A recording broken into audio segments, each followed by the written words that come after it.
In an earlier episode, I skimmed over one of my favorite governance questions. Can a director on a big public company board be independent if they're not wealthy? Big public issuers often pay their directors several $100,000 per year. For a lot of people, myself included, that's a lot of money. Enough to really change my life. So my question is, how could I possibly be independent on a board where my income from that board is life-altering? How could I possibly be sure that my decisions wouldn't be influenced by a potentially unconscious inclination to protect my income?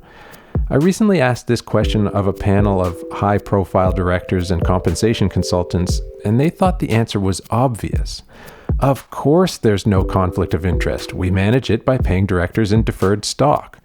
That means every director will make decisions in the interests of protecting the value of that stock, which is good for shareholders, and that they will do so over the long term since they can't exercise their deferred stock until they leave the board. And it applies in the same way to every director, whether they're wealthy or not.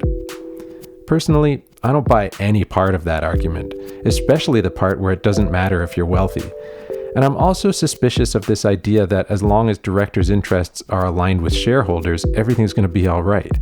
So the question is, do we think non-wealthy people belong on big corporate boards? If so, do we care if they're independent?